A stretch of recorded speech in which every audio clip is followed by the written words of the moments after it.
Bonjour tout le monde, bienvenue dans cette émission du vendredi 20 octobre. On va regarder le Bitcoin qui a performé au cours de cette nuit pour casser son niveau des 29 000 $. Je suis en train d'enregistrer cette émission, il est midi. Je pense que quand elle va sortir, le Bitcoin sera plus sur la même valeur puisqu'il bouge beaucoup. Il est très volatile depuis cette dernière nuit effectivement, puisque regardez, voilà, on a cette bougie qui se dessine. Aujourd'hui, je vais me concentrer vraiment sur le Bitcoin et rapidement l'altcoin dominance. En fait, on va faire le contexte de marché. On va essayer de voir si justement il n'y aurait pas un trade qu'on pourrait finalement se mettre. Vous savez qu'on fait des trades depuis le mois de janvier. On en a fait 5, on en a réussi 3. On a commencé avec 100 $, on en a 150 sur la chaîne. Je vous montrerai tout à l'heure le petit récap de ces trades. Et effectivement, qu'est-ce qu'on peut tenter maintenant? À quoi est-ce qu'on peut s'attendre? On a ce niveau des 25 000 qui semble tenir. On a ce niveau des 32 000 qu'on aimerait bien voir casser, là-haut, un peu plus haut, pour pouvoir, pourquoi pas rejoindre les 36, voire ensuite la ZR un peu plus entre les 40, je sais plus quoi, et les 57 000. On va faire le point là-dessus. Pensez à vous abonner, à liker si le contenu vous plaît. Je vous passe le générique de début. À tout de suite.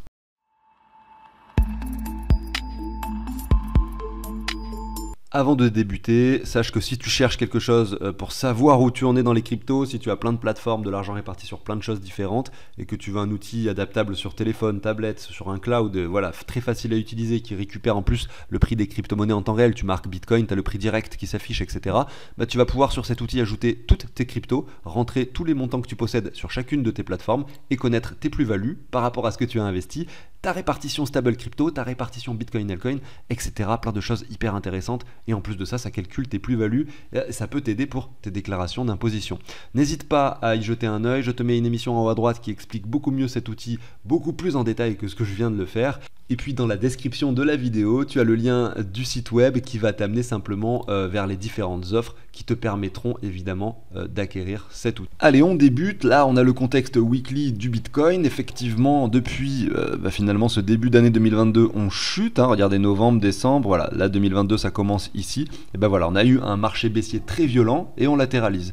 Ça fait quasiment un an qu'on latéralise en fait. Le Bitcoin, depuis un an, il est bullish en fait en soi. Il n'est pas bearish. Ça fait un an qu'il monte. Le Bitcoin, malgré ce contexte où on a l'impression dans notre cerveau, dans notre tête, on a l'impression qu'en fait ça va pas bien les cryptos. Alors qu'en réalité depuis un an le Bitcoin a doublé sa valeur et il se comporte extrêmement bien. Voilà. Si on oublie ce qui s'est passé avant, eh bien on a un Bitcoin bullish. La personne qui a investi en janvier alors plutôt on va dire décembre 2022 aujourd'hui se retrouve avec un portefeuille qui a doublé de valeur tout simplement. Alors la crainte d'un retour vers les 20 000 $ est tout à fait justifiée, c'est quelque chose qui est tout à fait possible bien sûr, puisque si on reprend le Fibo de cette dernière année, quand on récupère cette hausse, on voit qu'on a cette ZR qui nous attend entre les 21 et les 19 000. Ça c'est une zone qu'on peut revenir chercher, et je pense que beaucoup attendent même. Donc à voir ce qui va se passer. Maintenant, si on regarde les différents bear market précédents, effectivement, on a eu ce retour donc en 2018. Par contre, si on retourne encore sur le marché précédent, ça n'a pas été le cas. Vous voyez, on a latéralisé ici, puis dès qu'on a commencé à monter, voilà, on ne s'est plus arrêté en fait. Donc sans même revenir, sans jamais revenir dans une ZR.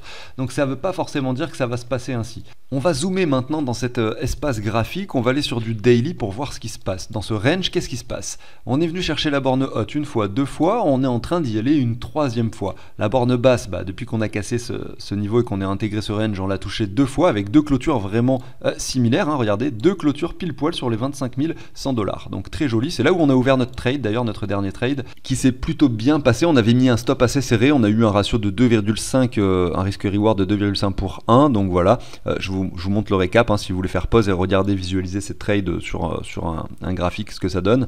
On en a eu 2 perdants, 3 gagnants avec des jolis risques reward, donc ça s'est plutôt bien déroulé. Maintenant, qu'est-ce qui se passe sur le graphique? La chose que vous allez pouvoir me dire potentiellement, ça serait ouvre un short ici en fait. Là ici, tu vois, on a donc le haut du range tout simplement vers les 31 000. Pourquoi est-ce qu'on ferait pas ça? Ça fait voilà depuis le début qu'on fait cela. Il y a de fortes chances pour qu'on retourne vers le bas. Alors c'est tout à fait vrai en fait. C'est tout à fait vrai. Surtout d'autant plus que là, regardez en daily, on est en train d'intégrer directement. Regardez le niveau supérieur des 70 sur le RSI, ce qui veut dire que potentiellement dans le futur, Là, si on a un gros pic au niveau de cette bougie, bah, sur ensuite un retracement et un sommet suivant, on pourra matérialiser, pourquoi pas, une divergence au niveau du RSI qui pourrait se confirmer par la suite. Donc c'est tout à fait possible et même probable qu'à cet endroit-là, on ait un point de résistance qui se manifeste avec un Bitcoin qui chute. Malgré tout, je vous le dis directement, je ne vais pas ouvrir de short ici. Pourquoi Eh bien parce que le contexte global, et là du coup je m'appuie plus sur quelque chose qui dépasse le graphique, alors oui et non, hein. Je m'appuie sur d'une part la temporalité qu'on peut observer sur le graphique depuis ces 10 dernières années, le halving qui se rapproche et le fait qu'on soit a priori vraiment pas loin d'un retournement de tendance, on va dire durable sur les crypto-monnaies. D'autre part, et toujours en termes de temporalité, le marché baissier de 2022 et le marché actuel de 2023 ressemblent énormément, graphiquement parlant, à celui de 2015. Donc du coup ça voudrait dire qu'on n'est pas à ce retour en fait dans cette ZR qui s'opère. Et bon après ça veut pas dire que là on va pas rebondir pour revenir en bas du range, hein, bien sûr, après c'est sur une histoire beaucoup plus court terme. Ce que je vais faire, ça reste on va dire ce que je fais en fait, hein, ça reste du trading, c'est-à-dire qu'il y en a qui seront gagnants, d'autres perdants, donc je vais possiblement me tromper, hein. Mais moi ce que j'ai envie de faire quand même ici, ah oui, je voulais finir juste avec l'ETF, tout simplement l'histoire de l'ETF, c'est une news complètement bullish. Si simplement l'annonce d'un ETF se fait, peut-être qu'on aura une poussée très très puissante qui s'opère et très rapide. Moi j'ai vu d'ailleurs à travers mes vidéos d'ailleurs à quel point l'intérêt était absent et à quel point finalement la plupart des gens avaient envie d'acheter du Bitcoin en dessous des 22 000. Et ça me laisse penser également qu'on n'y retournera pas dans cette zone inférieure. Donc moi, ce sur quoi je vais miser, peut-être que ça va jamais se passer et que le trade ne s'ouvrira pas, ça serait tout d'abord, j'attends de voir si on vient chercher cette ligne. Bon, a priori, ça va être assez rapide. On est déjà en train, plus je parle dans cette émission et plus le Bitcoin s'approche de ces 30 000 $. Hein. Est-ce qu'on va rebondir vers le bas sur le niveau des 30 000 ? Regardez, on a fait cette mèche de liquidation lors de la fake news. Vous voyez qu'on est en train de ravaler, hein, de dépasser de nouveau. Moi, ce que j'ai envie de voir, ça serait un aller sur les 30 000 $, 31 000, grosso modo cette ligne de résistance. Ensuite un retracement, et c'est sur ce retracement-là que je vais acheter. Alors la question, ça va être où est-ce que je vais pouvoir mettre mon ordre d'achat. Et c'est là qu'on va devoir se mettre des lignes, notamment, je vais essayer d'en positionner une avec vous, celle-ci, qui est très intéressante. Bon, de façon logique, on observe que c'est le milieu du canal, hein. Les 0,5, regardez d'ailleurs, c'est les 28 140 $, les 0,5, donc ça c'est important de le noter. Je vais essayer de le retenir. Et d'autre part, c'est un niveau que j'ai positionné non pas parce qu'il était au centre du canal, mais plutôt parce que vous voyez, on a pas mal de clôtures, à la fois ici, également là, la mèche qui a été touchée ici, la clôture ici, les mèches ici de retour. C'est juste un niveau qui est hyper pertinent. Donc ça peut être une bonne localisation d'achat, si jamais on vient faire chercher cette zone, effectivement, pour ouvrir un trade.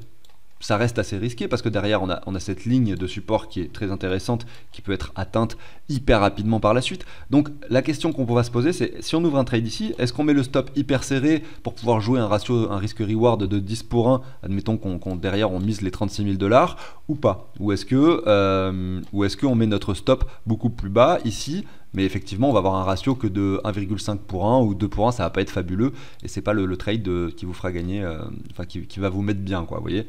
Après, de toute façon, le risque, il faut le prendre avec toujours la même somme.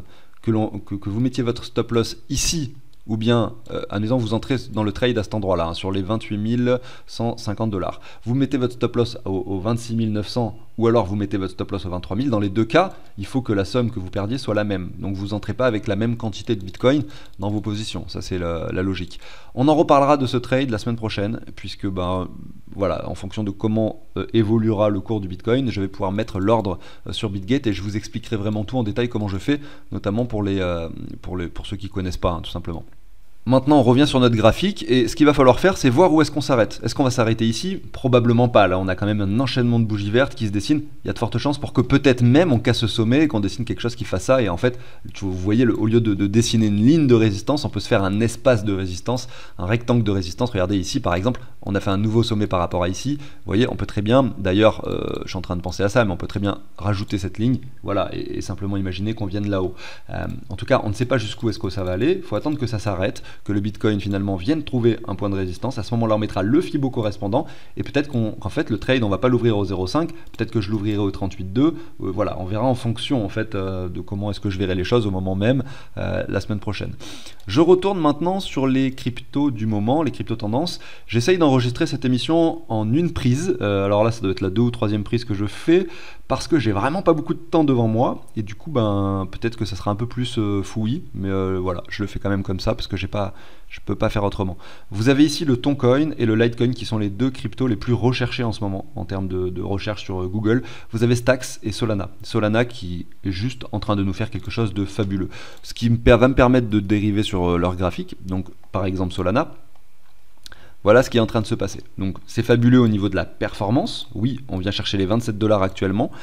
Par contre, ce qu'il faut vraiment casser de façon durable sur Solana, c'est cette ligne-là. Cette ligne-là, pareil, je mets des lignes, mais des fois on peut les étendre en zone, notamment dû au fait qu'on ait des clôtures un peu plus haut ou un peu plus bas de notre ligne. Donc là, en l'occurrence, vous voyez que la zone, on peut l'étendre jusqu'ici. Et grosso modo, les niveaux qu'on aimerait bien voir récupérés par Solana de façon durable, ce sont ces niveaux-là, entre les 30 et les 40 $. Vraiment, si on revient dans cette zone et qu'on clôture là sur Solana, là on pourra dire que c'est extraordinaire. Pour l'instant, oui, on a une belle performance. Elle est forcément dans les crypto-tendances, puisque vu qu'elle prend 12% en 24 heures et 26 en 7 jours, beaucoup de gens vont faire des recherches. Vous allez sur CoinGecko, vous allez sur n'importe quelle plateforme, vous mettez les top performances, vous voyez Solana, et bim, vous allez faire des recherches dessus. Donc forcément, elle apparaît dans les crypto-monnaies tendances. Ce qui va plus nous intéresser dans ce classement, c'est les crypto-monnaies qui ne performent pas, mais qui en parallèle sont beaucoup recherchées. Et à ce moment-là, ça veut dire que les gens ne vont pas les rechercher par leur performance, mais il y a d'autres choses derrière, un truc qu'on ne sait pas forcément parce qu'on n'est pas à fond dans le projet nous, donc simplement on le voit dans la liste des tendances. Donc là il n'y en a pas trop parce que vu que le marché est haussier de façon générale, c'est vrai qu'on n'a pas ce cas de figure, mais on l'avait au début de la semaine. Bon là par exemple avec NIR Protocol, vous voyez le NIR, il a pris 3,6% en 24 heures, il est à 1,5 sur une semaine et il apparaît dans ce classement. Donc on peut se poser des questions un peu sur la raison pour laquelle les gens recherchent beaucoup en fait, cette crypto. Est-ce qu'il y a un youtubeur ultra connu qui en a parlé? Est-ce que voilà, on ne sait pas. Donc bref, je retourne sur mes cryptos ici. Donc on a Solana qui du coup, comme on l'a vu, doit casser ce niveau pour performer. J'enchaîne avec le Toncoin qui prend 5,8%. Alors, en 24 heures, on va faire Ton USD. C'est vraiment un nom de crypto nul en fait, parce que Ton, ça me donne faim moi. Donc ici, on a 2,13 $ pour effectivement cette crypto qui, depuis le mois d'août 2023, donc c'est très récent, performe et établit, regardez, une sorte de dynamique exponentielle. Et depuis, on retrace.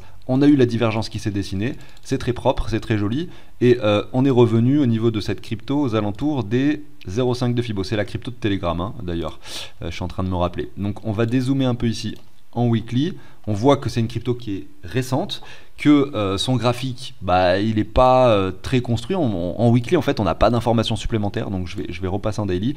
Moi, ce que j'ai envie de voir ici sur ce graphique daily, pour me dire qu'effectivement c'est intéressant d'investir dans cette crypto, je crois que j'en ai pas dans le portefeuille perso d'ailleurs, ou alors très peu. Moi, le prix que je trouve acceptable et que j'aimerais bien voir pour cette crypto, c'est entre les 1,70 et les 1,45. Est-ce qu'on va atteindre cette zone? Aucune idée, mais en tout cas c'est les niveaux que j'aimerais bien privilégier pour un achat. Voilà. Il y a une crypto qui apparaît dans ce classement que je n'avais jamais vu avant, il s'agit de Hathor. Donc on va voir ce que c'est, on va essayer de s'y intéresser un petit peu. Hathor USD, ça vaudrait le coup de regarder ce que c'est le projet en soi aussi, mais de avril 2023, donc extrêmement bullish cette crypto, hein, c'est un graphique incroyable. Donc avril 2023, je vais voir si j'ai vraiment tout l'historique ou non du projet sur TradingView.